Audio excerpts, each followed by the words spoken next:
This podcast is brought to you by Carvana. Carvana makes car selling fast and easy from start to finish. Enter your license plate or VIN and get a real offer in seconds, down to the penny. If you accept, Carvana will come pick up your car from your driveway. Or you can drop it off at one of our car vending machines. Either way, you get paid instantly. It's fast, transparent, and 100% online. Car selling that saves your time.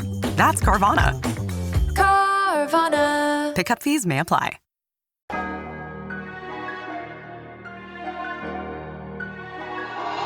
Hey, mama, Mo's made a beat again.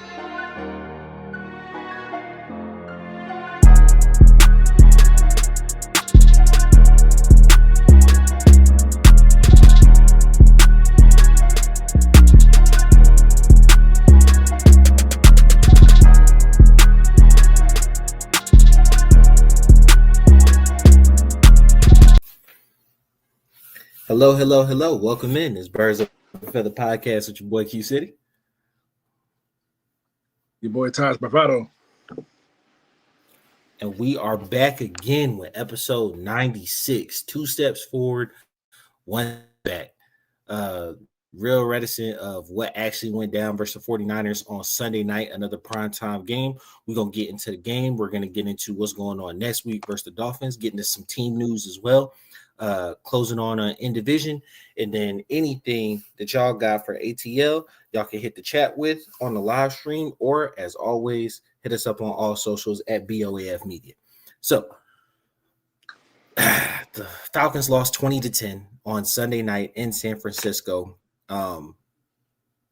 Shared some quick thoughts on my live after the game. Obviously Taj wasn't available, but he's here now. Like I promised there, we was gonna really get into the meat of why I think things went wrong in this game. But let's start it off, Taj. What did you see specifically? I'm gonna start with the fact. I mean, we're gonna start here. The Niners, they were just more physical than us, and they were better coached. Straight up, flat out.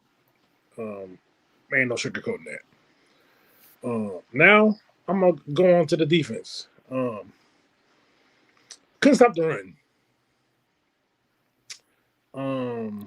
CMC. Now I will say yes, we couldn't quote unquote stop the run, but I don't think our defense necessarily played a bad game considering what our offense was doing. No, they didn't play bad. It's just they couldn't stop the run. Like CMC did what he wanted to do for the most part. The defense still, we held Matt Jones to 150. We made them not want to throw the ball, so they leaned on heavily on the run, and it did just enough because timely conversions. I think overall their total offense was like 302 or something. It was almost nothing. Yeah, I think this is the first time we gave over 300 yards of total offense. So, took 7 weeks to get here, but hey, but we had some mental errors on defense that are very uncharacteristic. Like we had 12 men on the field and then 10 men on the field in the same drive. How does that happen? I think that was so the 12 men on the field was an illegal substitution because CMC went off the field and I think they went to match up. He didn't exit the field, but I think he went to match up, and then they called a switch for Brian Robinson Jr. to come back off the field. That should have been an illegal substitution, but neither one touched the huddle, and CMC didn't actually hit the end line. So all right, maybe it's not a legal substitution. It was real frustrating, but I think that switch is what caused the 12 men on the field. The 10 men on the field, I can't explain it. Yeah, because you gave up, especially on a 3rd and 13. You got to have that. And Diablo getting hurt changed everything. JD Bertrand, you okay, definitely wanting to get into that. He's been one of your at all, and that's not on no mean stuff. It's just you are a special teams player, right? Just completely honest. I got a side question, and I'm doing this live. I probably should have asked you at a different point. Am I doing free promo right now with the hat? It's a hat. It's a hat. What you think? It's a hat. I just like it. I don't be thinking about. I'm gonna get an Atlanta hat, but yeah. Back to the Diablo point. Back to the Diablo point. You've been one of his biggest supporters in how he has flowed and made the defense really like brought that unit together, right? And I think early in the game, it was a second down play, or was it a third down play? It might have been a third down play. Yes, because it forced their first punt, where CMC wasn't able to get the first down because Diablo chased him to the sideline on a reception, right? Yeah. That same play, they ran the exact same formation, the exact same out to the sideline on like a second down later in the game. CMC broke it for like 15 yards, right? And it's just like that little piece, right? Where it's like not having him in the game to force CMC out, right? Because the pass rush was still there on the play. Mac Jones didn't have a comfortable night.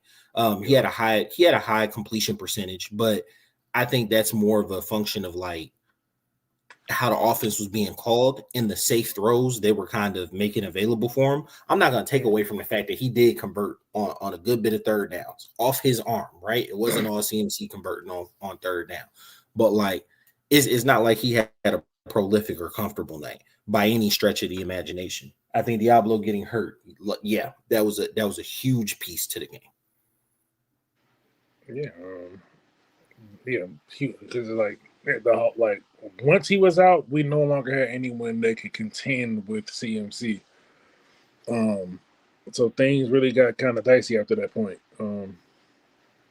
But I mean, other than that, I really don't have much negative to say about this deal because, like, watching the film back in its totality, like, I didn't really feel like this was. It might sound crazy, like this wasn't as bad a game as it looked like watching live. Mm-hmm. I'm gonna be honest with you, it didn't look bad watching it live. To be honest with you, it just looked like, because for a good bit of the game was 13-10. Yeah. Right? Like the game was 13-7, then it was 13-10. You know what I'm saying? And we failed to convert on a fourth down. They scored a touchdown off that failed conversion. That's the game. But like it was a nip and tuck game all the way through. The reason we went for that fourth down was because it was a low possession, high conversion type of game. Like as much as people want to rag on Zach Robinson in the offense, we converted at a pretty high rate. We punted 3 times. We only had 8 possessions the whole game. 9 if you count the one before halftime. Not before halftime. 9 if you count the there was like a dead possession in there. But really we had like 8 viable possessions. So since you brought up Zach, let's go ahead and just shift gears to the offense. So execution was an issue. Silly penalties, blocking wasn't there. And in my opinion, some questionable play calling. So here's the stat, right? Penix was pressured on 34% of his dropbacks. For the first time in his career, he was 0-9 for passes where he was under pressure, and he got hit 11 times, sacked 2 times, and he was pressured altogether 11 times. Yeah, he missed all of them passes. It's just not ideal. So why I brought up Zach was because on these plays, why do you not have any clear outs for your quarterback? Given San Francisco blitzed a lot more than they typically do, so they probably were shell-shocked and they were unprepared for that. This is the second time we've kind of used that as an excuse, though. So, like, one, I agree with that point tremendously, right? One of our big call-outs for the Carolina game was that, Carolina confused us by breaking their tendency and bringing pressure from different sides, breaking their cover 4 tendency. All right, cool, right? But, like, yes, teams have tendencies. Once you catch on to what they're doing, it is on you to make an adjustment, right? But the thing is, I don't know if Zach's good enough to do that yet. Yeah, no, that's getting into the conversation. Because, like, historically, Salah does not blitz a lot. It felt like he was blitzing the hell out of us on Sunday night. Because Penix got sacked twice, but it felt like he got hit a lot more than that. So I feel like a lot of those hits came on the last drive where it was kind of desperation, right? I think he picked up he picked up 4 hits. Like every drop back, he got hit on that one. It was a 4 and out. So you pick up 4 hits right there, right? I don't believe the blocking was great. Bijan had his first under 100-yard game in Lord knows how long. But for me, I feel like that was part of the problem, right? So yeah, I was about to get to that point actually right there. Because with Zach Robinson, another issue why I had an issue with the questionable play calling. Why in a close game is your quarterback throwing the ball 38 times? And your best player only touching the ball 19. Like, there's no reason for you to be throwing the ball 38 times in a 3-point game for what it was collectively for the most part. Up to so all right, so to be fair, right? 34 attempts because the last 4 didn't I don't consider those last 4 pass attempts actual attempts, right? So 34, right? Then Kyle Pitts caught 7 of those. So that moves you down to 27. And then I think Bijan had 4 receptions or 5 receptions. For me, it wasn't necessarily the throwing the ball aspect. It was the fact that this is one of Bijan's lowest usage games in a long time. The 19 touches was ridiculously low for me, right? Then on the flip side, CMC touched the ball 30 times. Their best player got the ball 30 times. Our best player got the ball 19 times. Well, I mean that's never been what we've done though. That's never been what we've done though. But Bijan has been averaging between 25 and 27 touches. He hasn't had the ball over 25 times once. Between catches and he just had over 25 in the So he did. He had 25 total. He hasn't had over 25 touches in a game yet. That's what I'm saying. He had 25. Yeah, you said 25 to 27. I'm saying he hasn't had. All right, cool. So he had 25 just in the Buffalo. He averages about 20 to 25, so 19 is not too far off. I don't have the issue. I mean, I have an issue with that, but it's just as close as that game was, there's no reason why you should phase out the running back. Well, to me, just handing him the ball straight up and running wasn't getting it done, right? You could throw short passes to him. I'm saying you could find ways to do it in the pass game. I'm just saying. But they were trying to do that, you're screening out the pitch. Go ahead. No, I was saying because Drake London had 4 catches for 42 yards. And on that 4th down catch, right? That was technically a tendency breaker because we don't really run around on 4th downs like that. But the cornerback beat Drake to the spot. And called out that he knew that play was coming. Exactly. We need because this game kind of highlighted one of the issues I have with this team in that we don't really because I need Mooney to either step up or we need a third guy to come in and actually beat man because we don't have a man beater. You know what I found from what I came away with this game from, and I think you'll somewhat agree with me. You'll have a difference, but I'm pretty sure you'll somewhat agree with me. It seems as though on the offensive end, I can delve a little deeper on it on the defensive end, but I've definitely noticed it on the offensive end. We are this is what we do. We're going to line up and beat you type of team rather than I think it was so refreshing a couple games ago when he started motioning and using people moving his chess pieces around because we hadn't seen that. This week, it looked very much like we're just going to line up and beat you. And when it didn't work, we didn't have a second pitch in the bag. That's what it looked like to me. It didn't look like the offense didn't look innovative or anything like that. But then again, is that execution or is that play calling, right? Is that not highlighting your best players, or is that your best players not putting their best foot forward when it's, needed of them?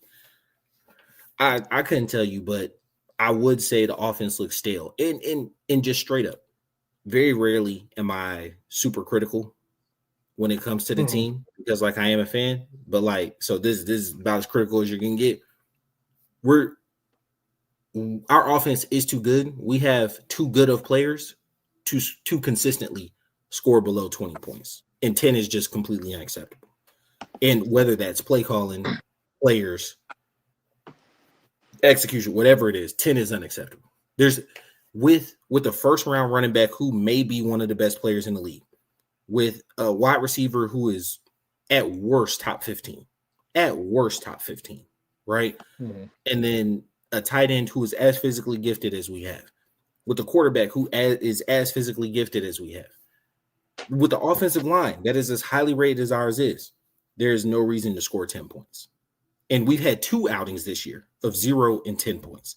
That's ridiculous. That's with the firepower that we have on offense, that's not tenable. So Carolina game, that's whatever. In this game, I'm a little more forgiving of it because, at the end of the day, this is a well-coached team, and it is a Robert Saleh-led defense. He has his name for a reason. Penix was in his 9th game, so it's I think at some point we have to reel in our expectations and realize he's still in the infancy of his NFL career. Can we stay right there for a quick second? Can we just stay right there for a quick second? Put it in a box, that solid conversation, because I do want to get back to that. Let's talk about the fact that Penix is in his 9th start. So the national media, right? So Penix has been in prime time twice this season already, or 3 times this season, right? 2-1, as is pretty good record, right? Then if you look back to last year, he was in prime time. He was in prime time once last year, right? The Commanders game, once, right? Yeah, he was primetime Commanders game. So 2-2 in primetime, right? People see him on a national media in his 4 primetime games. The Vikings game, you can't necessarily say he played well. That was really a coming out party for the defense. The Commanders game, and they won. The Commanders game, they lost, but Penix played objectively one of his best games up until the Buffalo game. The Buffalo game played extremely well and won, but that was more of a Bijan coming out party. And then this last game, you didn't play well, right? That is their full totality of looking at Penix. The other 5 games has been mixed results, but he is in his 9th start. To hear people on a national scale consistently talk about the fact that we may have drafted a bust, or he doesn't have a high ceiling, or trying to pull up advanced stats to show that he's negatively trending or whatnot. There's no way you're actually watching every snap of these games, because Penix is a huge breath of fresh air, first off, in terms of what he's been able to do and accomplish in this short sample size. And then 2, it is a short sample size. It is 9 games. Bo Nix started all of last season, has looked like dog water for a good part of this season. He scored 33 and a quarter. This is what you can do. 1, he has Sean Payton as his offensive play caller. That's 1. But then on the second piece of that, he has played like booty cheeks for a good bit of the season, right? And we'll talk about Jaden. Hey, 1 rookie of the year, awesome season. Jaden's hurt consistently this year.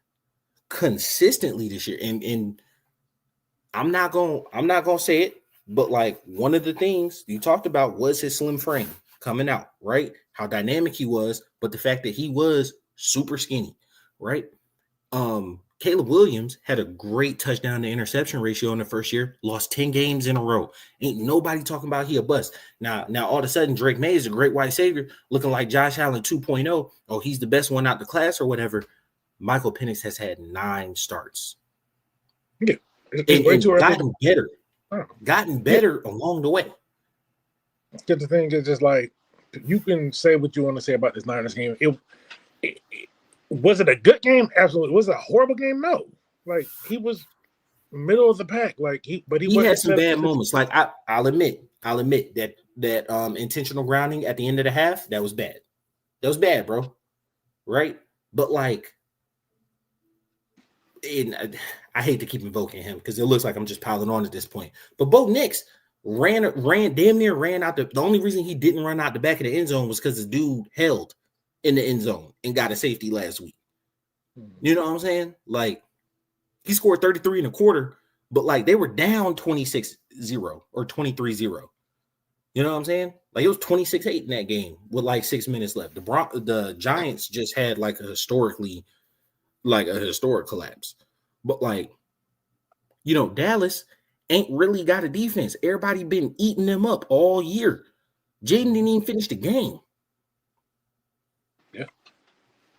You feel what I'm saying? And like, that's why, like, and it seemed like I'm caping just because he the quarterback or whatever.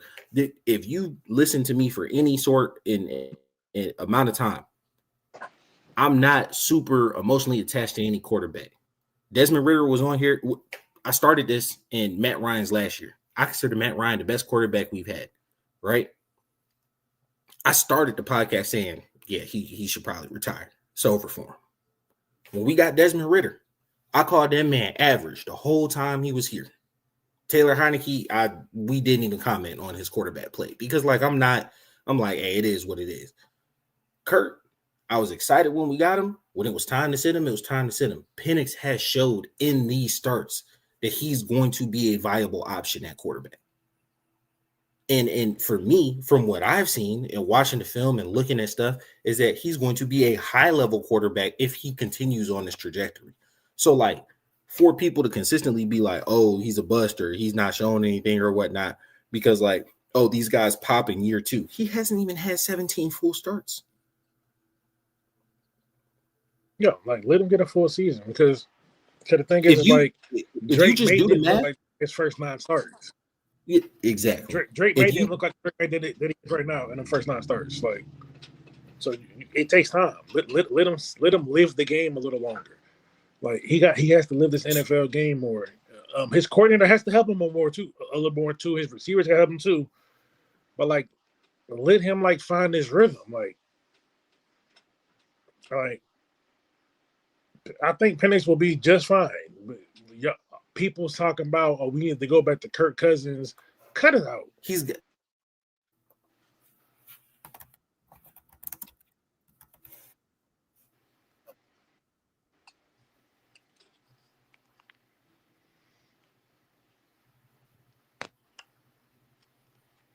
Okay, yeah, we're good. Could you repeat that? I'm sorry. Would you last hear? I don't know what you last heard. That you ended with Penix will be just fine. Oh yeah, he'll be just fine. This is you ended with Penix will be just fine, but I didn't hear the piece before that. No, he'll be just fine. It's like he's still in the infancy of his NFL career. Like, just give him time because, like, historically, quarterbacks take time to get. Like, it takes time. As long as you're seeing flashes and he's not making boneheaded mistakes, just let him rock. It's a slow growth. It's the hardest position in the game, and y'all want these people to hit it instantly when that's not realistic. Like, people are like, oh, he's 25. So cool. He ain't played no NFL football for real. He played college ball. Let him adjust to the NFL game and get his bearings, and then let's see. Because Matt Ryan, even Matt as a rookie, Matt Ryan wasn't Matt Ryan. People, he threw a touchdown on his first pass, yes, but then the next game he was like under 100 yards. Rookie, yeah, young player and mistakes. And not only did he have Michael the Burner Turner, we fed that mother over and over again, bro. So Zach Robinson, I'm gonna need you to go look what Matt Ryan did and kind of copy that game plan and lean on your all-star, all-pro, MVP caliber back. So I'll say it like this. Right? Penix through, let's say he's played half a season. So if you just double his career stats, he'll be at 500%. He'll be at 500 win rate, right?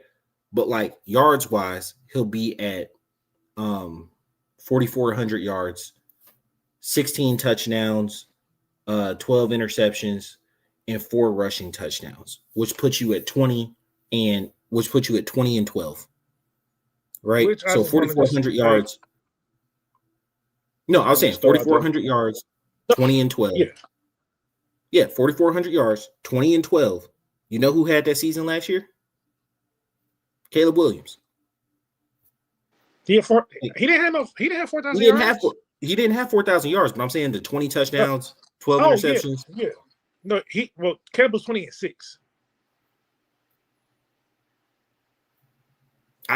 It's hard for me to think that like you see that and think that through 17 starts he wouldn't be a viable quarterback option. He's got, what is it? I think he's almost got 1,300 yards through the season, through 6 games. I think he has more than that because he's on a trajectory. No.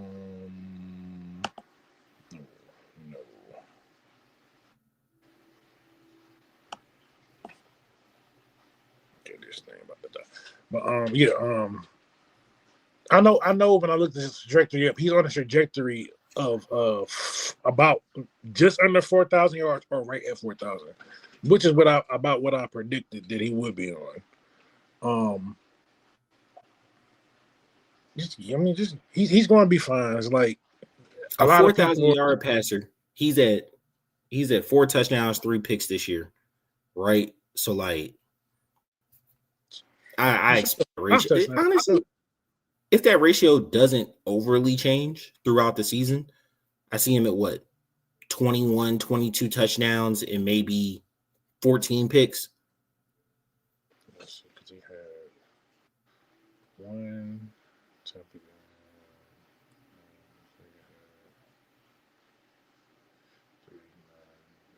I just looked up. He's at 4 and 3. He has 5 because he threw one Sunday. He threw 2 in the Bills game. 5 what? Picks or touchdowns? He threw one. He threw in week 1. Threw 2 versus the Bills, or is it 1 versus the Bills? No, he threw 2 versus the Commanders. Because one versus the Bucks, 2 versus the Commanders. I think another 1 versus the Bills. So that's 4, and then 1 versus the Niners. That's 5. 2 versus the Commanders. Yeah. So it's 5 and 3. It's 5 and 3. Yeah. So it's 5 and 3. Yeah, so he that got completion percentage 6 total touchdowns. Was tanking though. That game was bad. And he's got 1,400 yards. So, yeah, but he's still on pace to be a 60% completion percentage passer, and that's a mark that I personally have for him this year. I just want him at least in the 62 to 64 range. If he can get that up and finish the season around 63, I'll be cool. That this would be a successful season, in my opinion. As long as he's doing steady progression. That's all I want is steady progression. Because it's not about this year. With his like release and mechanics, and I feel like it's like a Halliburton shot where it's like, don't touch it. Don't touch it. He's worked on it. Like, just work on the timing and the receivers or whatever. Let his release, let his arm do what it needs to do, right? Like, there was a lot of people talking about, like, when they showed the golf swing type thing, we're talking about, oh, this is why, he struggles with accuracy, his release here, blah, blah, blah, not being able to get torque and power around it. All right, cool, whatever. To me, I feel like his arm has more than enough strength. He can make all the throws he needs to make. Does he need to get behind a couple more throws and drive a little bit? Yes. I feel like he goes all arm a lot of times, but regardless. He's a rotational thrower. So it's not all arm, it's all rotation. But what I want him to do is get his biggest issue with his footwork is inconsistent.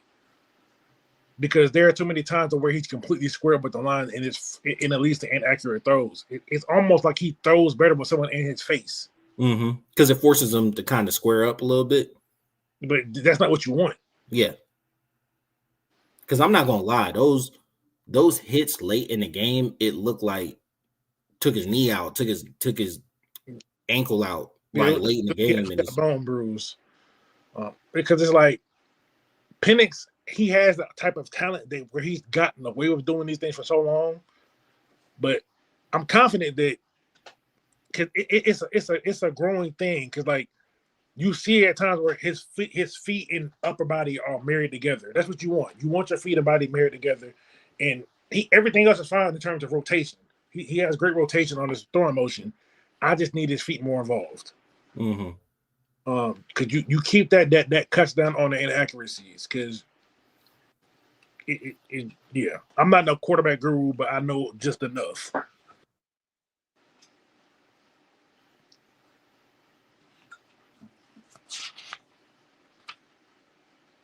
But I mean, but even after his pace for yards is 39.87. So yeah, right up under 4,000 right now. One good. I feel the good game's coming at some point. It could be versus Miami, but his breakout game is coming. Before we go to Miami, I do want to get back to that. Miami, yeah, I was still going. Yeah, but the breakout's coming for him. But even after this game, it's like I'm still optimistic about this team because through 7 weeks, we're 3-3, and that's about where I expected us to be, realistically. I think when we did the what's it called? When we did the season preview, I'm pretty sure we were at 3-3 at this point in the season. Yeah, so it's just like a lot of people are being overly dramatic on the internet. Oh, this team doing like, bro, what did you like? If you looked at the schedule and said we were 3-3, we're still on pace to get where we want to go. Just give it time and see it through. Because the thing is, yeah, we got Miami next, and then we got I forgot who's at the Miami, but I know we got the Colts not too far after that. That's our next circle game right there. We gotta show up. We gotta show up for Miami. We have to show up for Miami. But we got to show up for all these other games too. But I'm still optimistic about this team. I mean, the 49ers just had a better game plan that day. And I agree with that. Getting back to Saleh on the defensive end, right? I feel like him and Kyle are so symbiotic in terms of how they call games together. And what I mean by that is it was very obvious that Kyle came into the game saying, I am going to shorten this game. You heard the broadcasters talk about it. It was like, oh, that lightning fast first round or that lightning fast first half or whatever. It was like Atlanta, it's not about Penix beating us. It ain't about Bijan beating us. You're only going to have X amount of opportunities to beat us, right? Which is like, if you remember on the betting pod, when I think I gave a score of 24-17, and then you was like 31-24, 31-20 or something. And I was like, I just don't think there's going to be that many possessions, right? And, you know, I said 24-17, and even I overshot it, right? Like it was very, very intentional to have a condensed game, you know, not hiking the ball under 10 seconds, late motions, grinding it out, bunch of third down conversions. Each team only punted the ball 3 times, right? Like, and, you know, of course they had knees, but I think they had 9 viable possessions. We had 8. It was, bro, it was a nip and tuck game all the way through, right? And it was almost like a forced perfection type of game where it's like everything has to count. You can't have wasted possessions, can't have 3 and outs. It was just the way it was. And I think that type of game, the pressure increases every possession, right? Which allows a defense that is aggressive to force offenses into mistakes. And that's why I feel like very symbiotic, because as much as we want to talk about it, like Jimmy Lake was our defensive coordinator last year, and like Zach Robinson may have built a symbiotic relationship with how aggressive he's going to be on the offensive end with what the defense is going to do. Don't put me in a bad position. I won't put you in a bad position type situation, right? Well, you're learning this completely different with Ulbrich. And Ulbrich, in our eyes and most people's eyes, is piloting, I'll say it, I'll flirt with it. It's piloting a great defense right now, right? But like, you haven't necessarily found on the offensive end what you need to do to help that offense out to its highest standard. Yeah. Right. And that's kind of why it's looking like this for the most part. I'll take it to another team, not to get too far into the weeds, but like, if you look at a team like the Bengals last year, right? People talked about how like historically their defense was just like absolutely terrible. A Bengals podcast I was listening to explained it perfectly, because I've been thought about it this way. Sometimes the Bengals score too quick, right? Like sometimes your defense just got dragged for 15 plays, right? And you want to go out there and you want to attack, and you throw a deep ball to Jamar Chase and you score in 3 plays. Well, that same tired defense is right back out there. Well, do you not take that opportunity to score? Nah, you got to take the opportunity to score. But like on the play calling end, is it more feasible to run the ball a bit more, use screens a bit more, give your defense a little bit of a rest? You just got to kind of find what's symbiotic there. See, the thing is, in that situation, I don't necessarily agree, simply because of the type of player they have in Jamar Chase, who can take a screen to the house at any given time. True. So it's like you might be thinking, okay, yeah, we're gonna dig and dunk it, and then Jamar Chase breaks it. Like, oh, well, that tired defense got to come right back on. Back on the field. The man won the Triple Crown for a reason. Like, it wasn't all deep balls, because he's a complete receiver that's capable of scoring from anywhere on the field. And but just conversely, that's the point I was trying to bring. Yeah, I mean, because the thing about it is, with them, I think the Bengals defense was just bad. Yeah, but the thing about it is, maybe you were calling a symbiotic game. He just is Jamar Chase. You know what I'm saying? Like, because we've had times where like we are giving a swing pass to Bijan, right? We're gonna matriculate down the field. He breaks it, 52 yards versus Tampa. Okay. Well, so I understand your point, and it makes sense. However, fundamentally, I disagree with it, just because I don't think because most offensive coordinators you hear, every play is a scoring play. Yeah, every play is a scoring play. Yeah, so it's like they're not really thinking about the defense in terms of how they're game planning things. But I think head coaches think that way, right? The head coach might. Head coaches definitely think that way, and your head coach being your play caller may lead to that symbiotic relationship, because Kyle is the play caller for that team, right? Understands that, like, hey, my defense Atlanta scored on a 13-play drive. The next time they touched the ball, it was 6 minutes left in the quarter. Yeah, so like with Kyle, like the way they just ran the air out the ball, we should have attempted the same thing. McCaffrey had 24 touches. Bijan had 4. We had 24 carries. Bijan had 14. Like, McCaffrey had 11 more opportunities in this game, in a close game. Like, and that 3rd and 13 was just such a backbreaker, bro. With 10 men on the field.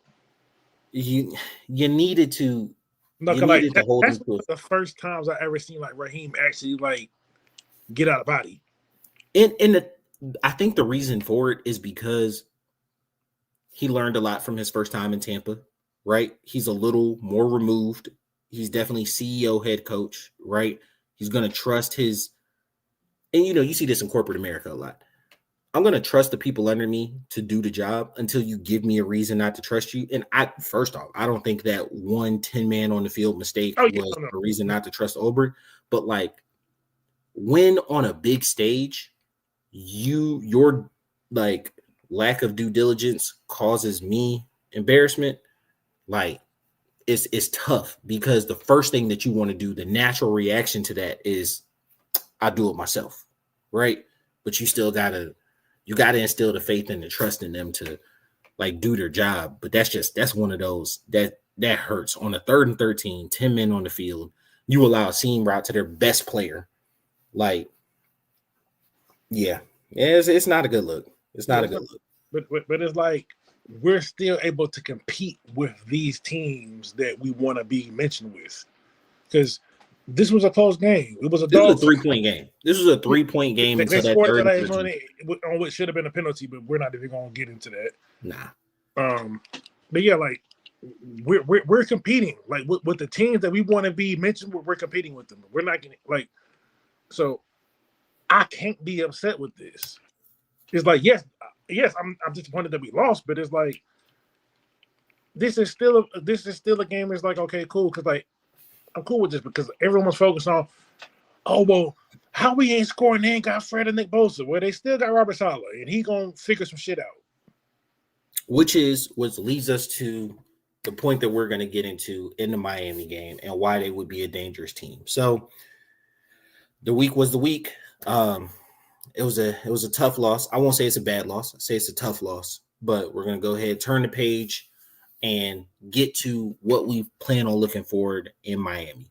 So next week we face the Miami Dolphins, 1:00 kickoff. It's been a while since we had a 1:00 kickoff. Almost a month, feel like. Yeah, gotta bye week and then 2 primetime games. Finally, I get an early game again. Thank you. Yeah, man, I gotta wake up and go to the early service. I'm like, come Saturday night off.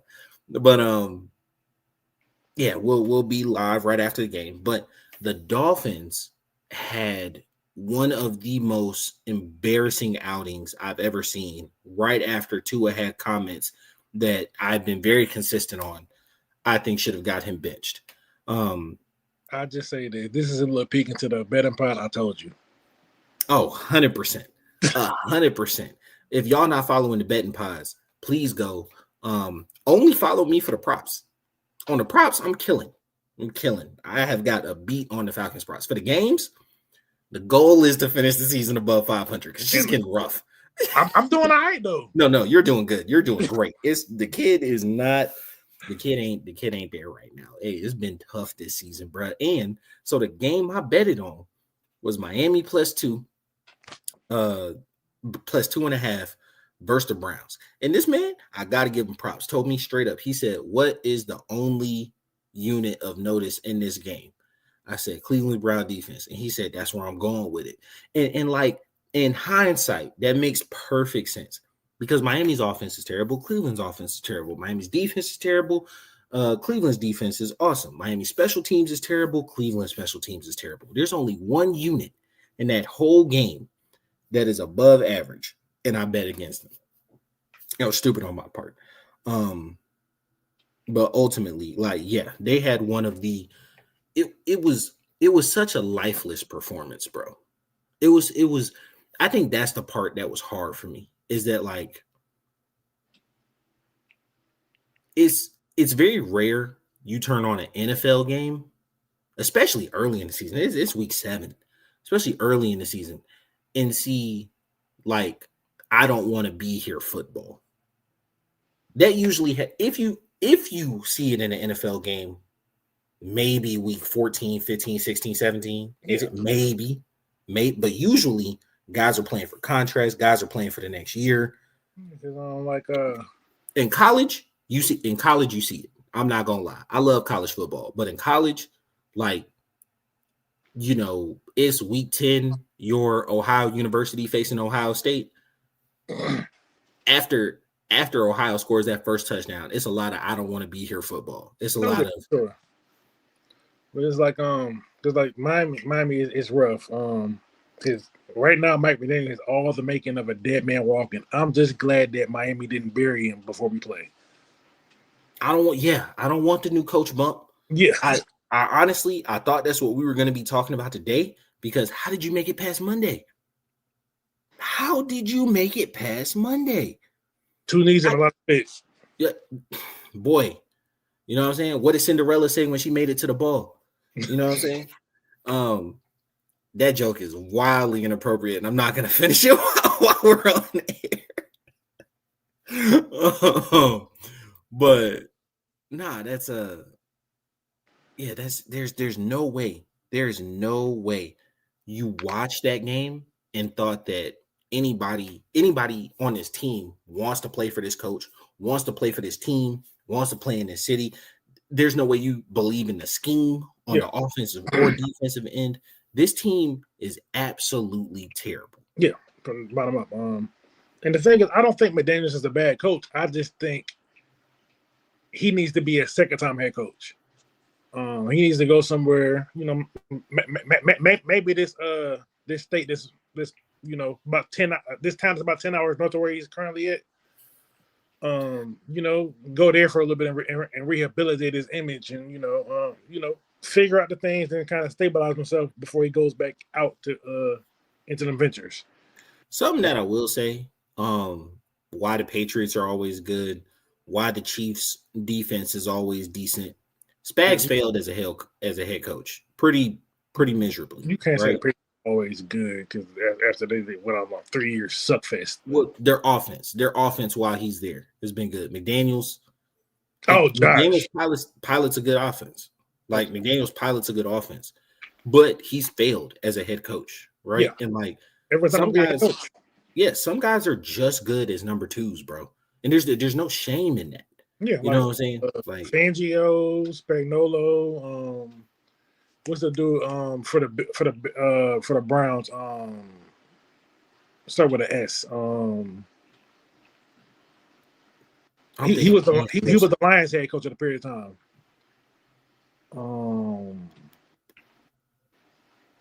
Anyway, he's another good defensive. Oh, with the white hair, I know exactly who you're talking about. Yeah, I can't remember his name, but he was the Lions head coach for a period of time because he's known for his defense. Like those guys, it gets to a point where like, I should be a 2. I'm cool with that. And sometimes that's what it is. That's who you are, and there's no shame in that. But see, I need McDaniels to go sit down and figure out how to be a coordinator for it because it's difficult to go from not calling plays to calling plays while running a team. Yes, he took on way too much too fast. But to his defense,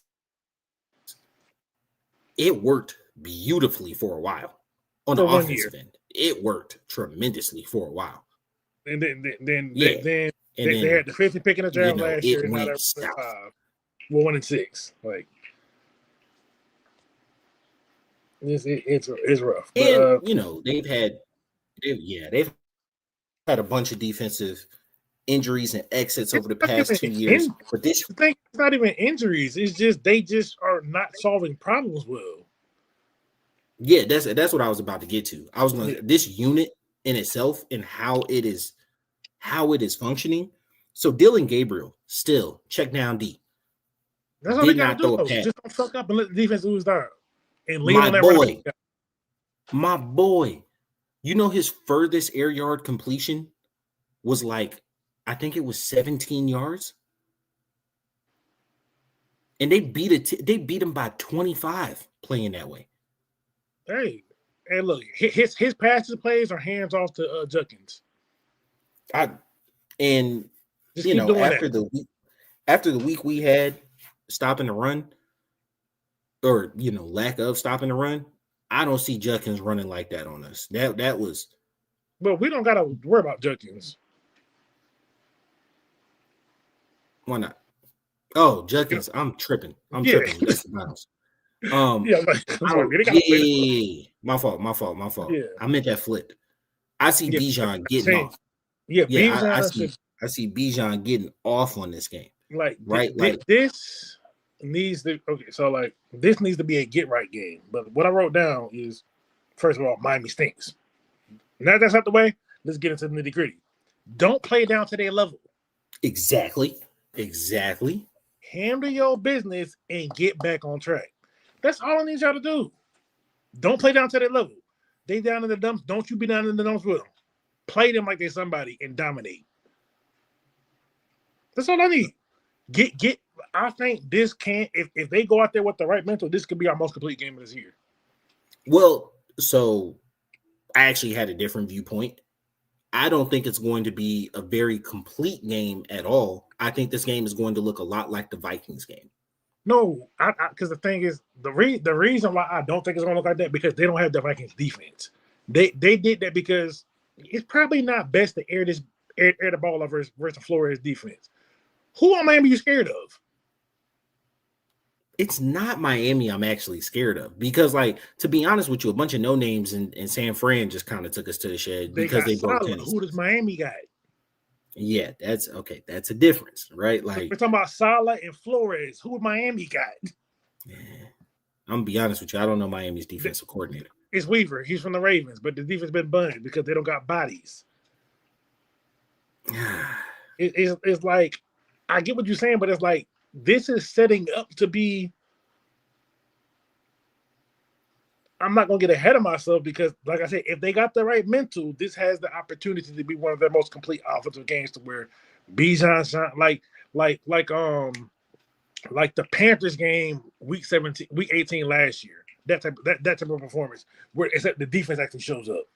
Yeah, defense did not show. That was Bryce Young's seminal moment of the season. Yeah, so like I can see something like that to where Bijan go off, Drake London get some. I don't know if Miami's still playing heavy man like they was back then, but hey, Pitts get in on this action too. I mean, I love the fact Pitts got involved. Two of them were basically dead screens, but like 5 receptions for almost 40 yards. That was a great game. I think he had 70, didn't he? Or 60? Yeah, 60 yards. 60 yards. It was 7 for 60. So it would have been 5 for I think it was 7 for 62. So it would have been like 5 for 64 or 65 if he didn't have the 2 dead screens. Yeah. Right? Like that was one amazing. Of them was fine, the other one, but hey, he did all right. But like Miami I don't really have no prediction. I just expect the offense to look much better. I expect Penix to have a bounce back game. So Penix ain't had back-to-back bad games. Even though this wasn't a bad game, I was about to say I don't technically view this as a bad game. It wasn't a bad game, it was a down game. You can have a down game and it's bad. So because he threw for against the Bills. But he had against the Bills it was 250 and a touchdown. Against the Niners, it was 241 and a touchdown, right? Like you just had a lot more attempts. He had like 12 more attempts. Completion percentage was way down. Yeah. So like I want to get them attempts back down, get the completion percentage back up, and just put together a complete game. Like get Bijan the ball, get Algier the ball, get Pitts involved, get Drake the ball, get Mooney the ball. But like the way this season's playing out, I'm not sure if Mooney's going to be here next year, to be honest. But speaking of guys who aren't here, but that's a topic for another situation. You want to talk about this now? You want to wait till after we go off the end division? We can talk about it now because it is going to affect us next week, right? So, well, I don't think it's really going to affect. I personally don't think it's going to affect anything. But yeah, if y'all did not know, the Falcons have officially released Ray McCloud with no information as to what actually happened. Man, we're probably never going to know. We'll never know from Raheem. We'll probably get like an inkling, probably a few weeks or a month from now, whatever it may be. Do you think he gets signed to another team? It depends. It depends on the reason why he got cut. If he don't get signed, then that might scream like, "Oh, well, what did he do?" But so with them doing that, we did not make any concurrent moves to the actual roster. We did something we did some practice squad stuff, but we didn't bring anyone into replace his actual spot. So what does that entail? Like, do we go get like a Tyler Lockett, who's now a free agent? Add a veteran presence to with good hands that's got a good resume on him, or do we swing a trade for someone before the deadline? Do you feel like I feel like Tyler Lockett is a good veteran presence, but when it comes to his actual play on the field, in my mind, it may be, I probably need to watch a bit more film, but in my mind, he operates a lot like Drake in terms of slot, middle of the field, possession type of receiver. There was a time in his game where he was like a deep threat, but I haven't seen that part of his game. He's not a deep threat. We just need people that's going to catch the ball and run the right route. Yeah, true. That's the only thing. I'm just concerned about getting guys just going to just be where they're supposed to be. I feel like signing him forces Drake back to the outside, and I feel like they've made a concerted effort to keep Drake in the slot over the past couple games. I don't think it forces them anywhere. I just think it allows you because like you can still be creative in what you do. But I mean, because the thing is like the receivers that I'm seeing mentioned like are like what's his name, Jacoby Myers. He's also a slot receiver. So because Drake's capable of playing outside, is Of course, 100%. Like I'm not saying like because the thing is you not. can still use a bunch of motion guy. But it's like I mean whatever we gonna find is cool, but like. And this is off-season talk, but I really need us to bring a receiver in with juice. Yeah, it's obvious that that's what this offense is missing. Mooney had points in the San Francisco game, but like watching, I think tape is one of like the best ways to watch a game because like when you're just watching the TV game, you're really invested in like. There's so much going on. Yeah, you're invested in like the ebb and flow of the game. You're focused on time, situation, score. You're rooting for your team or whatever. When you already know the outcome, right? And you're just looking like individually, you start to see things, and you start to see like Mooney's lack of separation at times, right? Like it's like when you're watching the game, you're reacting. When you're watching the film, you're looking for answers. Yeah, I think he still has his deep threat capabilities. Those deep comebacks, and Penix got the arm to do it. That's his bread and butter. And I think as long as he can run that route, he's got a spot in the offense. You know what I'm saying? Like deep comebacks and back shoulder phase. Like that's him. But for somebody who is more complete, put him on the outside or on the opposite side of Drake, I think it's necessary. It's needed. Especially if you're not going to feature Kyle Pitts in a really high way, right? Yeah. So like Mooney makes a lot of sense keeping him or a receiver like him if Kyle Pitts becomes a 1B type of receiver, right? So like 1A, 1B type of receiver. I mean, because the thing is like you don't need like because I think ideally for me, I would like to, keep Drake probably at Mooney's number. I'll probably be willing to move off of him. Maybe try to trade him. If not, just go ahead, just cut him or see if take a pay cut. If not, then hey, Mooney's been real.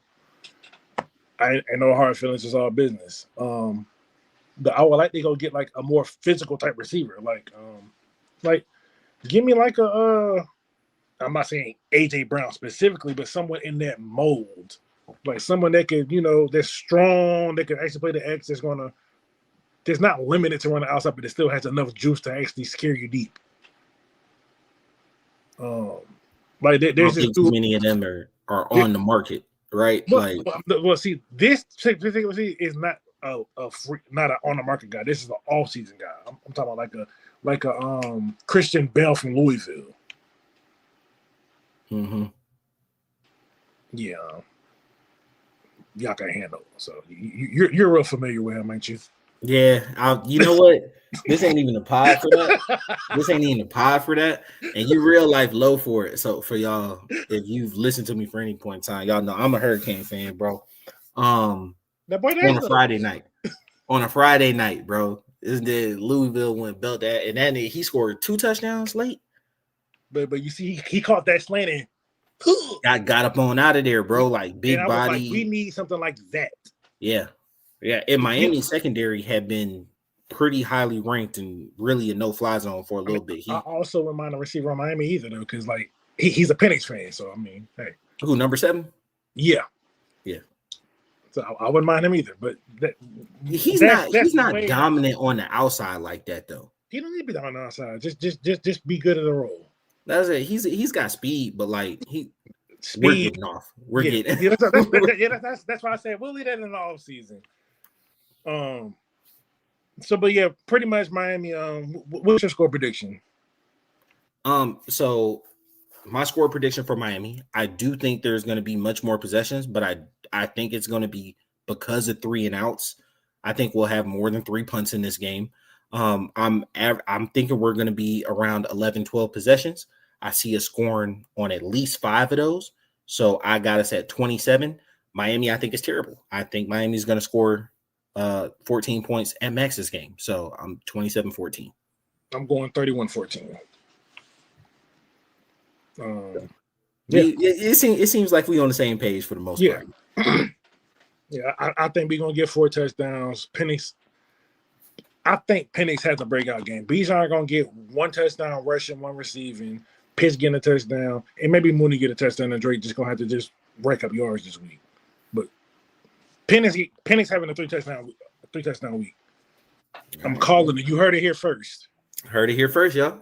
All right, so let's go ahead and get to in division. I don't see no ATL, so this will be our last segment. We'll go ahead and wrap it up. So in division, 3 of the 4 teams in the division lost, right? So obviously we lost versus the 49ers on Sunday night.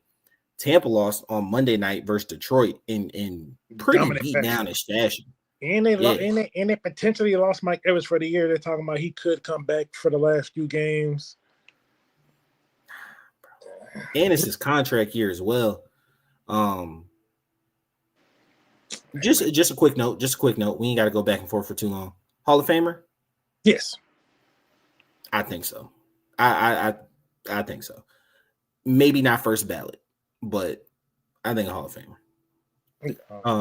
The thing is just like outside of this year, Mike Evans was like death, taxes, and he's gonna get that 1,000 yards. Yeah, like it's hard to stop. So like that consistency, even though he would barely get the 1,000 yards, he got that 1,000 every time, and that's more than you could say for a lot of guys, right? Because like just a small little venture. It's like when I see this joke on the internet when people want to be like, I mean, he said he was 6 figures, but he only got like 100,000. That's 6 figures. Is it 6 figures or is it 6 figures? Like, would it be? That's 6 figures, bro. So like, 1,000, like, hey. So I do think he's Hall of Famer. Yes, his contract year. Pretty sure he broke his collarbone. Yeah, that's probably it for him. I wouldn't mind him playing outside next to Drake. You know, I don't, bro. I cannot see him coming to a. If anything, I think he would just retire. To be honest, he could. But hey, Devontae Freeman went to the Saints. So did Desmond Trufant. So did Curtis Lofton. I mean, you know, just saying. You can go in division. You play around a little bit. Hey, look, you go with who pays you. That's facts. Joe Horn played for us for a little bit, so like it is what it is. Oh, who pays you? His son JC was on the only team that won this week, Carolina versus the Jets, who were just absolutely pathetic. He had a good game, but on the internet, these people hyped up that second interception because he got lucky for the first interception. He was fried. The ball was late and underthrown, and he got a pick off it. People like, oh, that's how you play cornerback. Get cooked? Yeah, get cooked and get lucky. That is how you play cornerback, bro. That's exactly how you play cornerback. I had to trap the whole time. Yeah, get cooked and get lucky. That's exactly how you play cornerback. Okay, brother. If you look at Carolina, how they play New York, Justin Fields he's not a tenable solution at quarterback. Like it's just you can't roll him out week after week. It's getting to a point to where it was like us with Ritter, right? Where it was just like, hey, this isn't viable. Like this isn't something you can't expect people to pay money and watch this. You know what I'm saying? The boy got sacked 9 times. Oh, and this is after being sacked. What was it, 7 versus the Broncos? Yeah, Broncos, yeah. Yeah. Like, he holds the ball too long. That's always been an issue of his because he doesn't see the field well. He's not a good. And then Aaron Glenn's comments. I promise we're not gonna get too far. Aaron Glenn's comments was damn near blasphemy, dog. He's talking about, Burrow holds the ball, Lamar holds the ball. First off, holding the ball in service of making a big play makes absolute sense. But you know what both of those guys can do? They can read the damn field. They're holding the ball to make a play. Fields is holding the ball because he's afraid to let it go. No, I don't think he's afraid to let it go. He's holding the ball, hoping because the thing is, Fields has to see it open before he throws it instead of just throwing it open. Bro, he's watching it be open and he's not throwing it. He's just like, okay, you coming? Come on, just show me you open, man. Come on, man. I know you're gonna be there, but show me. No, they showed it on the broadcast. He hiked the ball. He stared at the dude in the flat, wide open, and just did not throw it. Got sacked from the back.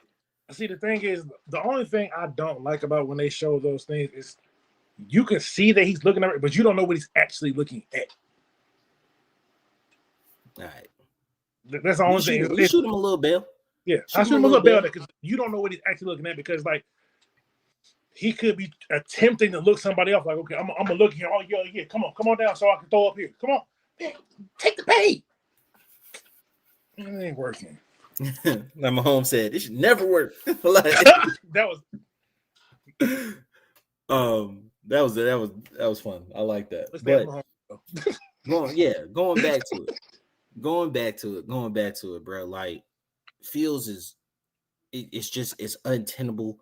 Tyrod Taylor does not get the fan base excited at all. Honestly, I thought they were in the market for a quarterback this last draft, but they will be this year. Well, when they signed Fields to that $40 million, I knew they weren't taking the quarterback. It was like, all right, cool. They're gonna try to give him a chance, and they gave him a chance.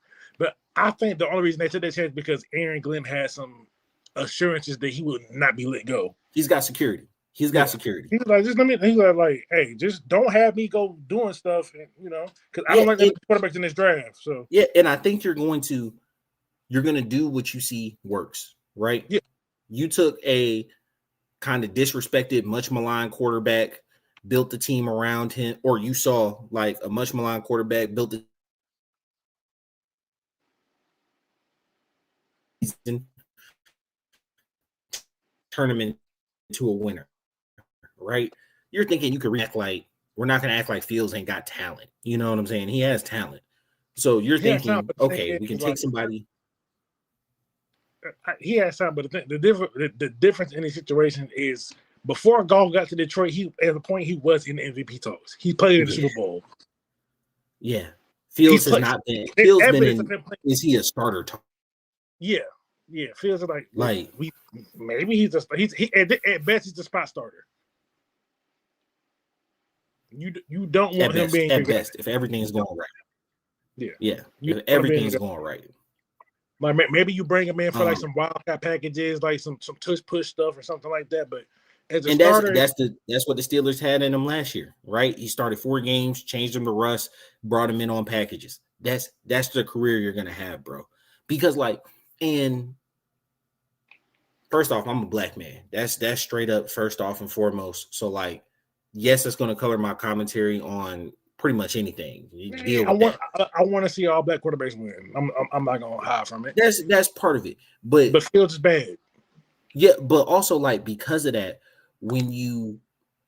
I struggle saying things that could be perceived as falling into the black stereotype trope when it comes to quarterbacks, like insinuating things about their intelligence. But it is plain and simple that he cannot read NFL defenses. He cannot read and execute the field. Right. And so I don't want to make that a racial thing. That is literally just it's just him. Yeah, that's a him thing. Yeah. Because we have plenty that can. Because I think Justin Fields, I mean, he might bulk out the idea, but I'm like, bro, if you really want to play and not be a backup, you might need to look into a position change. Go to running back, go to wide receiver. But keep it a buck. People been telling him that since Georgia. Yeah, I mean, because look, it worked out for Terrell Pryor. Terrell Pryor had a nice little stint when he switched over to receiver. He had 4 more years in the league. Changing the wide receiver. Pro Bowl, he was cooking. Fields, that could be you. It ain't too late. You have the athleticism to do it. And from quarterback to receiver seems to be a pretty easy transition because you understand the field. You understand. You can't see the field, but you understand it. You understand the field. In theory. Yeah. So. But and he's a big quarterback because I think people don't really feel this 6'3", 230. Yeah, Fields is a big boy. So he would need to cut some weight to go to wide out, to be honest with you. 230 is a lot. Bro, the way he moves, he'll be fine. Drake, Julio was 230. It didn't matter.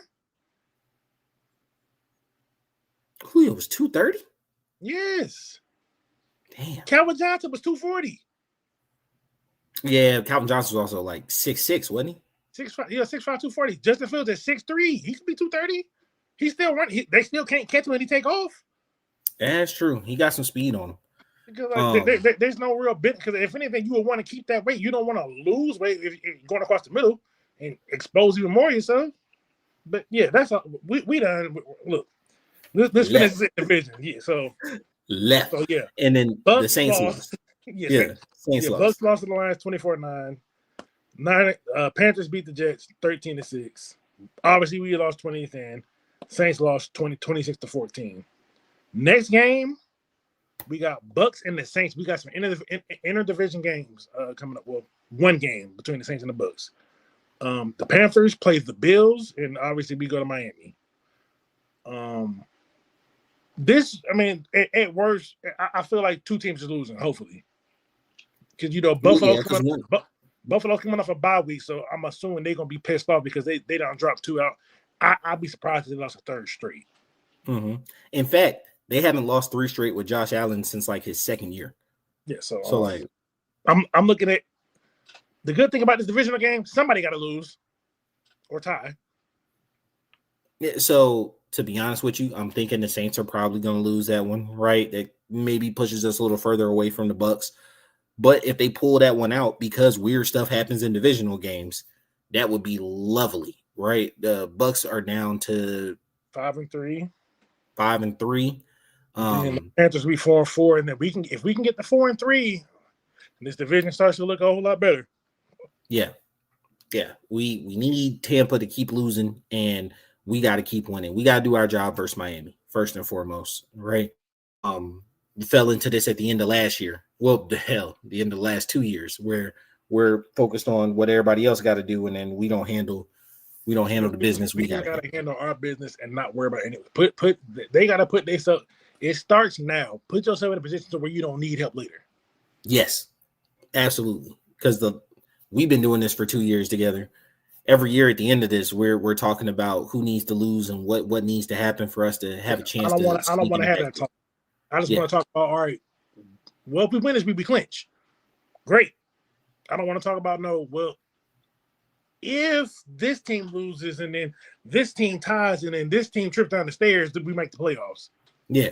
Nah, it's not a way we need to live. I don't want to do that. Just make it make.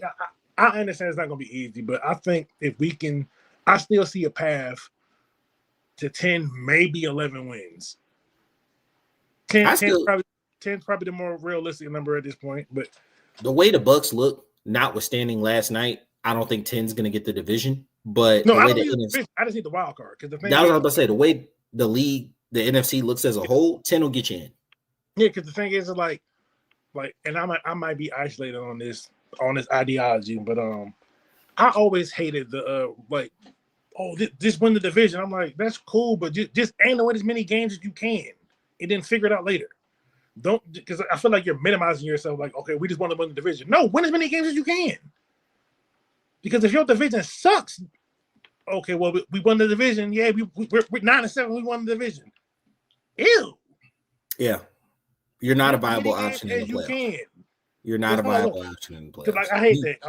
I hate that. Oh, let's win the division. No, win as many games as you can. You win the division. You win the division. But the main goal is to get in the playoffs. Yeah, but you have seen that winning a crappy division and getting that home game has propelled some teams to win. No, it absolutely has. But I'm saying, but we're not in a position where we could be choosers. Beggars can't be choosers. This is true, and I don't see us.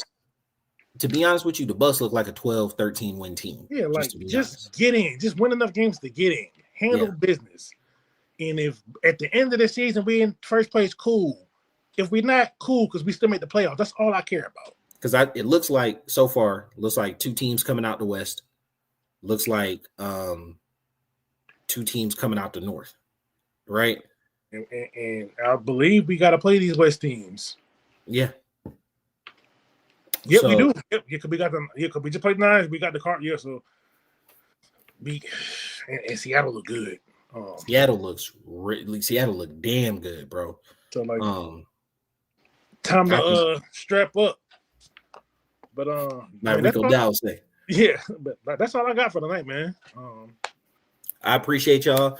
Hey, look, we're getting into the meat of the season. Them 30, 45-minute episodes I'm not gonna happen. I'm not even gonna lie to y'all. I'm not gonna disrespect y'all in y'all time.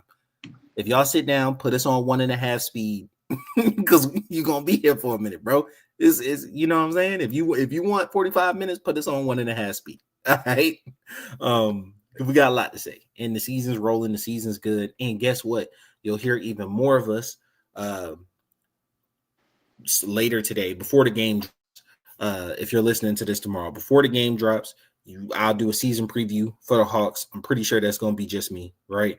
And then after every game, I go live, right? Sometimes Taj will be there, sometimes not. But season opener tomorrow for the Hawks. Tune in right after the game. Hopefully we're talking about a Hawks win as well. That'd be lovely. I appreciate y'all guys. Follow us on all social at BOAF Media. Hit that bell, like and subscribe. Subscribe to the YouTube. Follow us on Instagram. Follow us on X, TikTok, all places at BOAF Media. It's been your boy Q City. Your boy Todd Bravado. And we out. Peace.